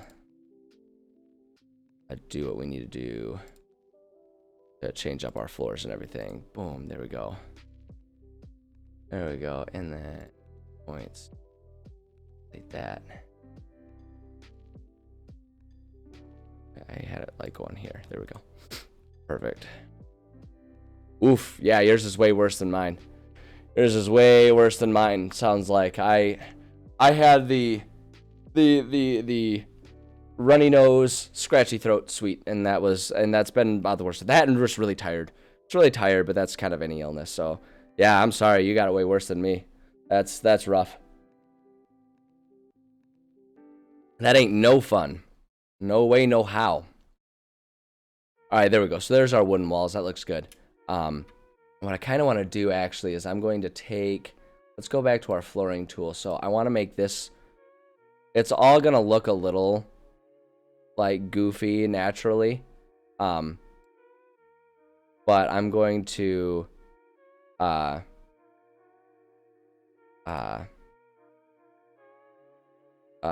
see here. Yeah, we'll do it this way. I want to get these floors. I want the rubble parts of the floor to kind of look a bit more there, just to try and kind of hotwire it and make it look a little more natural. You know what I mean? Because it looks a little, I don't know. It's gonna naturally. It's just inevitably gonna look a little wonky, because we're kind of hotwiring to turn two floors into one. But I think if we do this, that'll help kind of sell that it's like piles of rubble that they're climbing up over. Yeah, man, I know that feeling. My cold is not like my cold that I'm going through right now is clearly not nearly as bad as what you're describing, but I have had illnesses like that where it does just kind of turn into a like, yep, just gonna try and not die today and call it a success if I manage to do that. And that's just kind of what you do. It's not a fun outlook, but hey, you know, sometimes it's all we can do. So good luck to you, my friend. I feel for you. That sucks. That really sucks. Let's see. I think these guys would just have like carpeted rooms, right? They're like this is an old manor. They're bougie enough. They would have carpeted rooms. Why not? Boom. There we go. And then like the carpet just kind of fills what bits of the room are left. There we go. It does that. And the ballroom, I feel like, would have like nice wooden floors. See, here's where we can start doing some of our fancy wooden floors here for the ballroom. Like we can do that as like why would it, you know what? We're not gonna question it. Nothing I can do about it. I need to just stop complaining about it. And then we'll have like the carpet run here, and this is part of the reason why I'm willing to just kind of let it go, because we're gonna oops oh no, it's gonna make it difficult because of the lineup things. Hold on, what we can do is we can unsnap like that and then close it off. There we go, got it. Haha, suck it, I figured it out. All right. Yeah, we can do that. There we go. And so we can just kind of look past the fact that wood floor is kind of ugly. It's kind of ugly, but hey, you know, so am I, and yet people accept my presence, so maybe I ought to just be a bit more accepting. All right. If we're going to do that, in here, so if this is going to be kitchens, I feel like in this area, if this is going to be the kitchen type area, you can give that just sort of like a more brick stone feel there. And then, I don't know, for these areas, I feel like for these areas, again, it's going to be more carpeted than anything else.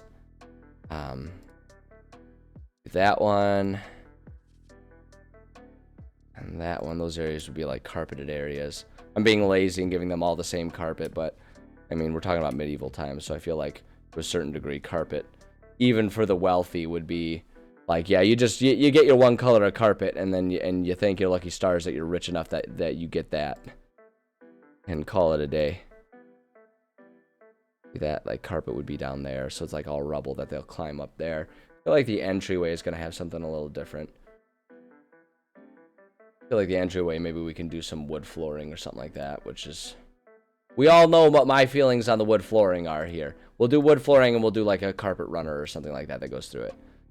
That's yeah, I'm not super huge fan of how they do the wood flooring there, but hey, maybe if I cry about it a little more, someone will call the wambulance for me. All right, there we go. Look at that, and oops, entryway has carpet. There we go. Pew! Great, there we go. That looks nice enough.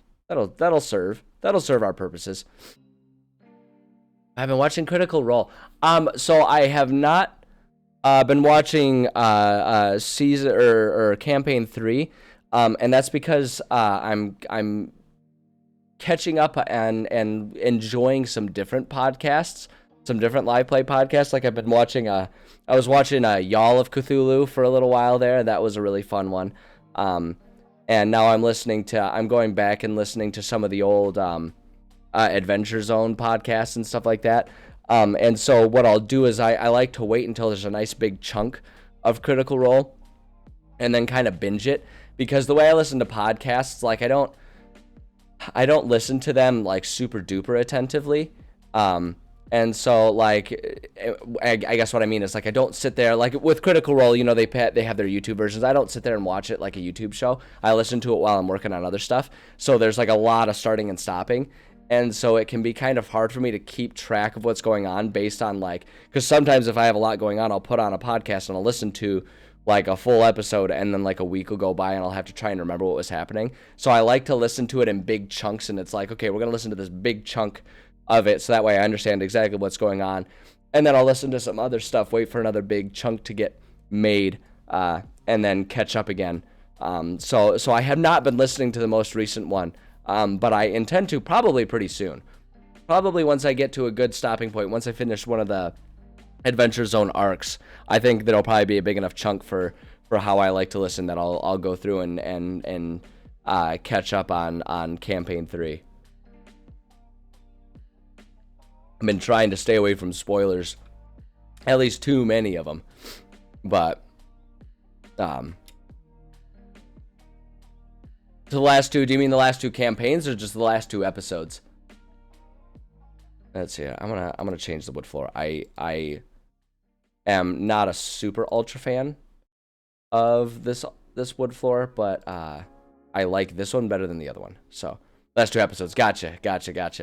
Yeah, I don't have any context for what's been transpiring as of late.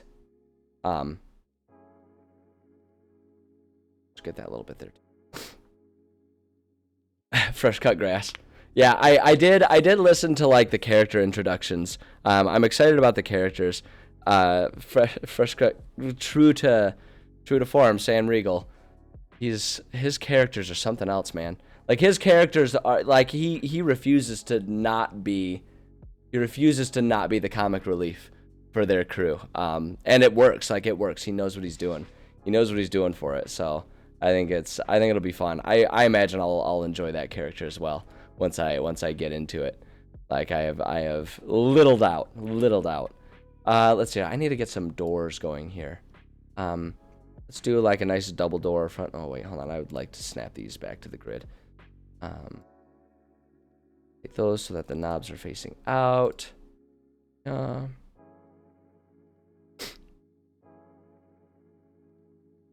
Travis's character, the old guy, right? Yeah, he's oh wait, I messed up the walls. Dang it. Okay, hold on. We gotta edit the walls. Yeah, edit points on the walls. What's going on here? How did I screw this up? Oh, because I've got a couple walls layered in there. If we do that. Okay, let's just, oh, I see, that's why. I made it like a full-blown room. That's what I did. Hold on, we'll fix this. I will fix this. And then that's the only wall going under there. So now it'll be easy. I can fix this up. There we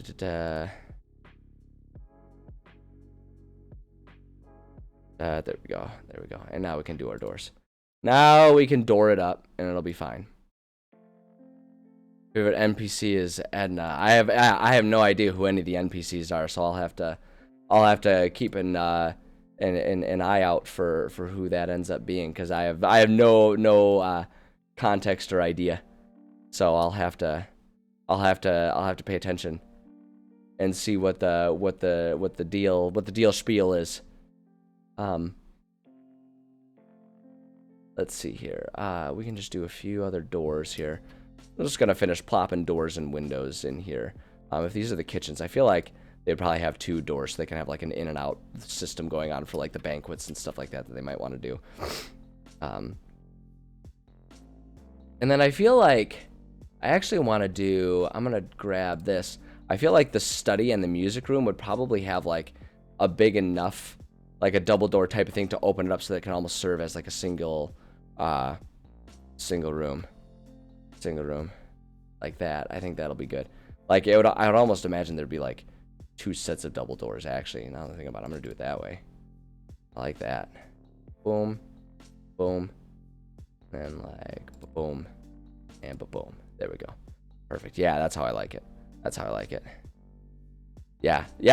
I certainly won't correct you because I don't, like I say, I don't know any of them yet. It's I'm glad that they're making an impression though. That bodes well for my likelihood of enjoying it once I get into it. I'm looking forward to it. I have been feeling the itch to catch up for a while. So once I reach a good stopping point in, like I say, I've been listening to Adventure Zone. Once I reach a good stopping point there, I've definitely been getting the itch to catch up on Critical Role. So I think the time will be ripe, and I'll enjoy it. So there we go. So those are good doors. We don't need those are some good doors. And then let's just get some windows going. And these guys, I'm just gonna keep it simple and do some basic windows here. Like obviously our entryway needs lots of windows and everything, and they'll have windows going there. This is actually a pretty easy window setup to go for. Kitchen would definitely have a few windows. Boom, boom, boom, boom, boom. I feel like the banquet hall would have lots of windows, so they could like open it up if they wanted to. And then this area, I'm not gonna bother with windows. Actually, I should probably just do like lots of windows because I feel like there would be a lot of light shining through there. Actually, you know what I'm gonna do? I'm gonna go back to our archway, like our threshold here, and just kind of threshold this up, because that would just be like open, right? Because it's all rubble, and so that would actually be pretty wide open to the world outside. So that's kind of how I want to do those areas. We'll do one more right there. Yeah, there we go. That'll end up getting the aesthetic I'm looking for. I hear Doug scream. Okay. All right. Yeah. Yeah. All of these. I feel like these are all wonderful little teasers for what I can look forward to that you're dropping on me. That'll be great.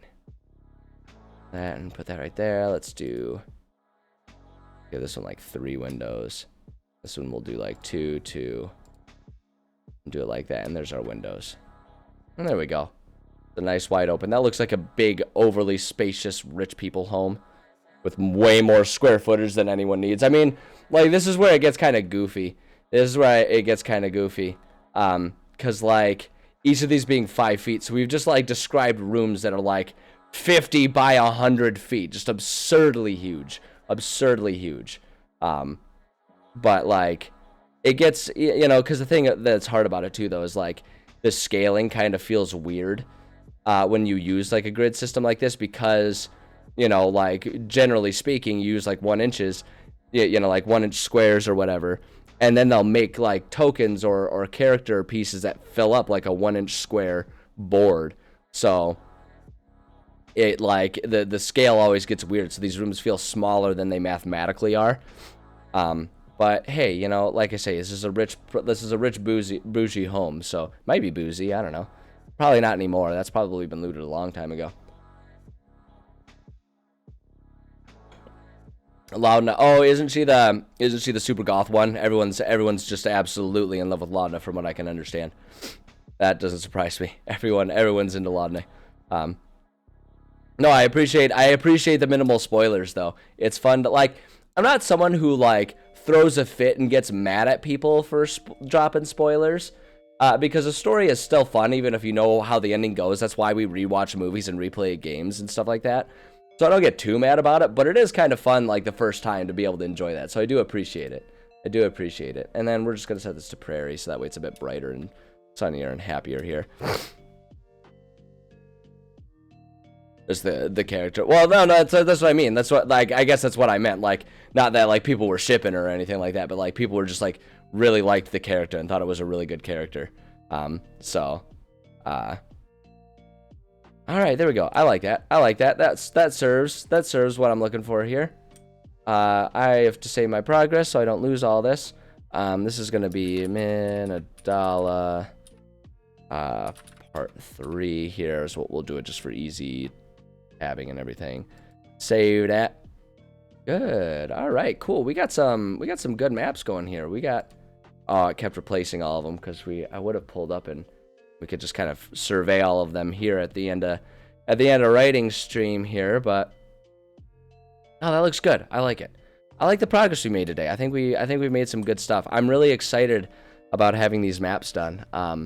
We got one more map to make, and then we can start really getting into the details of this. And I'm really excited about it. No, this is so we're on to the next chapter. The vault. We finished the vault a little while ago. So now we're on to the next chapter, which is kind of like an interim chapter that kind of expands itself. But this is a chapter where they're going to make their way into the abandoned elven village, but there's going to be a pit stop into a different city that's abandoned, and they're going to encounter a crazy ancient wizard guy, and they're going to help him and learn about his sort of tragic backstory and all that stuff. It's just sort of like, but I wanted to make an area. This area is meant to be a lot brighter, and the enemies are just more so like simple big animals, so it's more of a monster hunt type of thing as opposed to like dealing with all the horrors, because we had like this dark gritty underground area with the Durgar, and then they're going into this elven horror place, you know, like, and so there's just a whole lot of dark stuff. So I'm having this chapter stay a bit brighter and lighter, so it's kind of more of like a treasure hunt / monster hunt type of thing is what we're working on at this point. But yeah, I think it looks good. I think it looks really good, and I think we made some good progress. I'm getting excited to start putting in the details, because I think we've got some interesting ways that we're gonna mix this one up too, and just kind of make it functionally feel a little different than what we've done so far. So it's gonna be good, but we'll have to do that next time, because I'm looking at the time, and it's time for me to go ahead and take a break, which I definitely need to rest my throat a little bit here. So I'm going to take a bit of a break, and then I'll be back, and we're going to play some video games. And I mean, if you like seeing me make maps and construct environments, stick around, because today we're playing some Planet Zoo, and I am just so in love with that game, and I'm working on just like slowly building my dream zoo in that game. So stick around if that sounds fun. And that's what we'll be doing. But yeah, I'm gonna take a break. Let me get us over into our chatting screen here.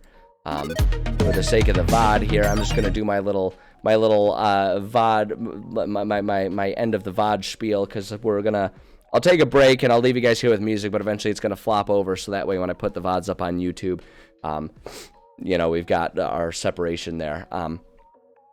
But there are places you can find me on social media. You can find all of it in my About Me section or in the video descriptions below, whether you're watching on YouTube or Twitch right now.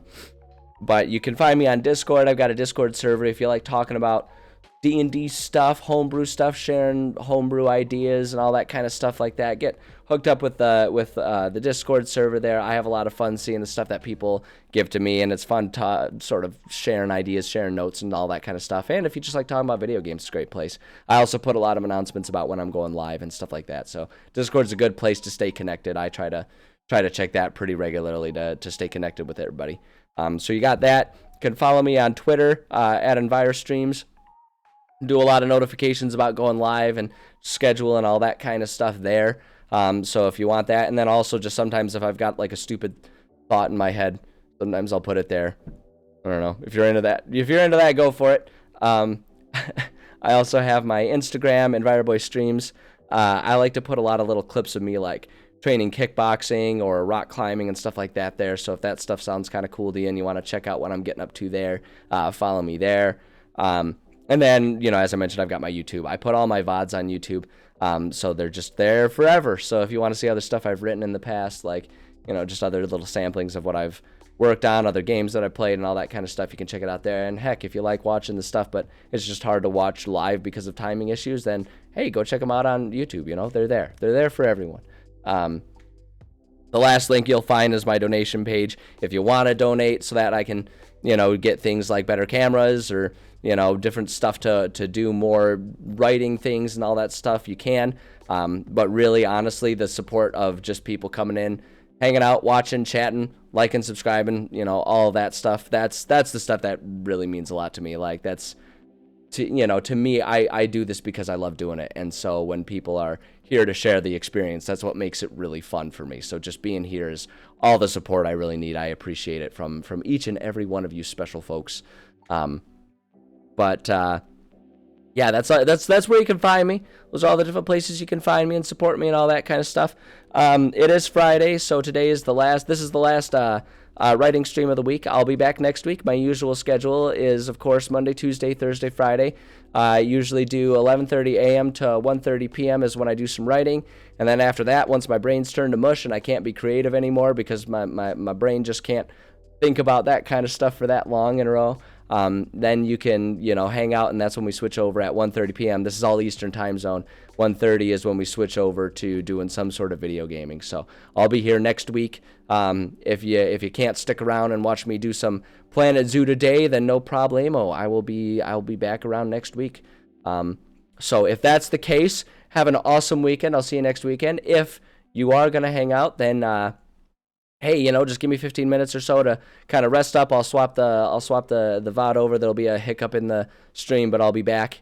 And yeah, we're gonna do some Planet Zoo. So if you're gonna stick around, I will see you very shortly. I'll catch you cats on the flip side.